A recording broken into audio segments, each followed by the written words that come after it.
भारत रफ्तार न्यूज और मैं हूं आपके साथ शहरी।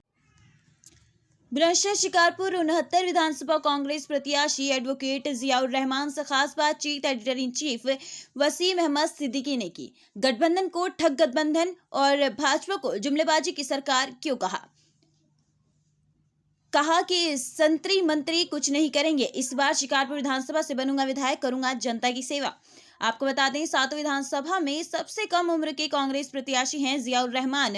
भाजपा और गठबंधन का नाम सुनते ही किस तरह भड़के कांग्रेस प्रत्याशी एडवोकेट जियाउर रहमान, देखिए इस खास खबर में। इसके में 2022 के चुनाव को लेकर सभी पार्टियों ने अपने अपने प्रत्याशी घोषित किए हैं, जिसके चलते सभी पार्टी जो प्रत्याशी हैं अपने अपने क्षेत्र में कड़ी मेहनत कर रहे हैं, डोर टू डोर जाकर मेहनत कर रहे हैं, जनता से वोट मांग रहे हैं।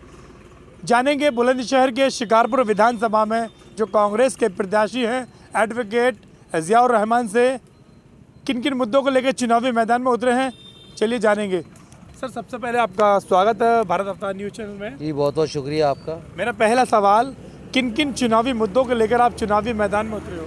देखिए, हमारा मुद्दा है किसान, नौजवान, गरीब, मजदूर, महिलाएं। शिकारपुर विधानसभा का दुर्भाग्य ये है कि यहाँ पर ना कोई सरकारी डिग्री कॉलेज है, ना कोई इंडस्ट्रियल यूनिट है, ना अच्छे हॉस्पिटल्स हैं, और सबसे बड़ी बात यह है जब गांव गरीब। यहाँ तो मौजूदा सरकार के विधायक के साथ साथ मंत्री भी हैं। मंत्री और संतरियों का जमाना अब लग चुका है। ये 2022 है और 2022 में जब 10 मार्च को परिणाम आएगा तो निश्चित रूप से क्रांतिकारी होगा, परिवर्तनशील होगा।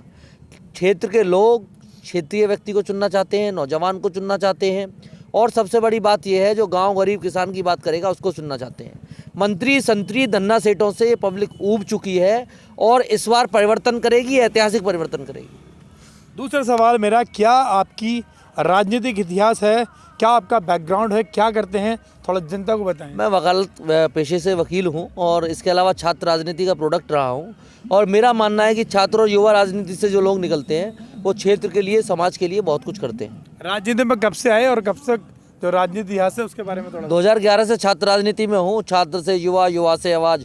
माननीय प्रियंका गांधी जी का आभार व्यक्त करता हूँ कि उन्होंने मुझको टिकट दे करके लोगों के बीच में भेजा, उन्होंने विश्वास जताया, और मैं निश्चित रूप से कह रहा हूँ कि इस विधानसभा में शिकारपुर में सपा रालोद के ठगबंधन प्रत्याशी की जमानत जब्त होगी।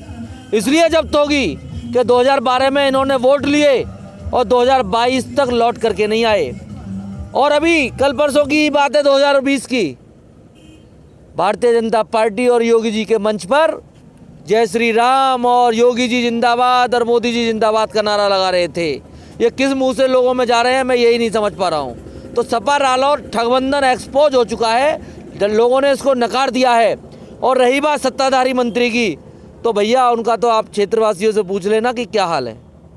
इससे पहले भी आपको चुनाव लड़े या पहला चुनाव है आपका? मेरा पहला चुनाव है और मैं समझता हूँ कि पहले चुनाव में लोग अपने बेटे को चुनेंगे, नौजवान साथी को चुनेंगे। मेरा इससे अगला सवाल ये है कि चुनावी जो जुमले होते हैं, लोग कहते हैं चुनावी जुमले करते हैं, चुनावी मुद्दे होते हैं, इससे पहले नेता बड़े बड़े वादे करते हैं, लेकिन चुनाव जीतने बाद फिर। देखिए, कांग्रेस ने इस देश को आज़ाद कराया। कांग्रेस से बड़ा बलिदान 2 प्रधानमंत्री शहीद हुए कांग्रेस के। श्रीमती इंदिरा गांधी जी, स्वर्गीय राजीव गांधी जी ने अपने देश की आहुति दी इस देश को बनाने में। इस देश में सभी जातियों, सभी वर्गों, सभी जो संप्रदाय हैं उनको साथ लेकर के कोई चला तो कांग्रेस चली। और मैं आपको बता दूं, कांग्रेस ये नहीं कहती कि हम 15-15 लाख रुपए लाएंगे, काला धन वापस लाएंगे या भ्रष्टाचार दूर करेंगे। और जो मोदी जी के जो जुमलेबाजी थी वो एक्सपोज हो चुकी है।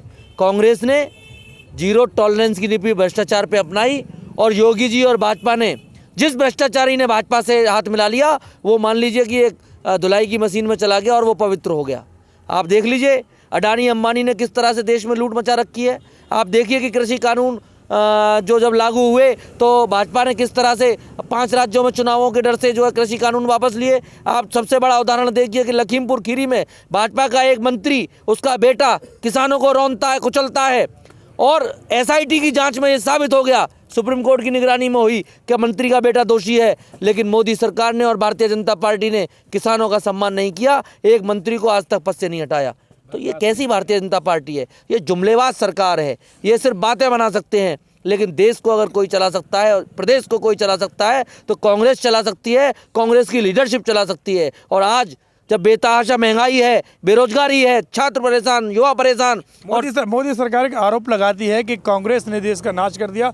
72-70 सालों में आज तक कोई विकास नहीं किया। जिस वक्त देश 1947 में आज़ाद हुआ था तो एक सुई नहीं बनती थी, और आज देश की जिन संस्थाओं को मोदी सरकार बेचने का काम कर रही है, सब कांग्रेस की देन है। इनके बाप की बापोती नहीं है, ये पब्लिक के पैसे की प्रॉपर्टीज़ हैं, और ये जो बेच रहे हैं, कांग्रेस की सरकार आने के बाद सेंट्रल में इनसे हिसाब लिया जाएगा। भाजपा कार्यकर्ता दावा कर रहे हैं कि इस बार फिर मोदी सरकार, योगी सरकार होगी उत्तर प्रदेश में। तो उधर दूसरी तरफ गठबंधन भी इस बार कहती है जनता बदलाव चाहती है और गठबंधन की सरकार बनेगी। इन मामले में क्या चुनौतीपूर्वक आपके सामने? देखिए भैया, अंधभक्तों की तो मैं कुछ कह ही नहीं सकता। अंधभक्तों ने एक नारा दिया है, और मैं तो शॉक्ड होता हूं कि भगवान श्री राम अगर इसे देखते होंगे तो कितने शॉक्ड होते होंगे। वो कह रहे हैं कि जो राम को लाए हैं हम उनको लाएंगे। अरे राम युगों युगों से हैं, हजारों वर्षों से हैं, ये राम को लाएं? अरे राम के नाम पर तुम आए हो और राम ही तुम्हारा विनाश करेंगे, राम ही तुम्हारी लंका दहन करेंगे, ये मेरा वादा है। योगी जी की लंका कोई दहन करेगा तो राम जी करेंगे। गठबंधन के बारे में क्या कहेंगे? ठगबंधन है, बीजेपी की बी टीम है, सपा ऑलरेडी एक्सपोज हो चुकी है, जनता ने नकार दिया है। किसान, नौजवान, गरीब, मजदूर अगर किसी के साथ हैं तो जो कांग्रेस के साथ है, किसान, नौजवान, गरीब, मजदूर अगर किसी के साथ हैं तो जो कांग्रेस के साथ हैं, कांग्रेस पार्टी के साथ हैं, प्रियंका गांधी जी के साथ हैं। मान लीजिए आप विधायक बनते हैं तो आपकी पहली प्राथमिकता क्या होगी?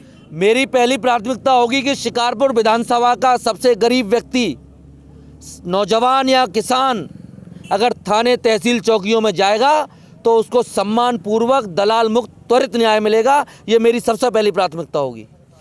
ये थे मेरे साथ शिकारपुर विधानसभा से युवा प्रत्याशी जो कांग्रेस ने, एडवोकेट जियाउर रहमान। इनका साफ तौर पर कहना है कि गठबंधन जो है वो ठगबंधन है, और भाजपा सरकार जो राम के नाम को बदनाम करती है, बल्कि राम युगों से है, राम नहीं बल्कि राम के नाम पर ये उत्तर प्रदेश में नहीं बल्कि पूरे देश में गंदी राजनीति कर रहे हैं, राम का नाम बदनाम कर रहे हैं। इस बार जनता नकार देगी, और इनका साफ तौर पर कहना है कि देश की आज़ादी के बाद कांग्रेस ने राज किया है, और इस बार फिर उत्तर प्रदेश नहीं बल्कि पूरे देश में कांग्रेस का राज होगा।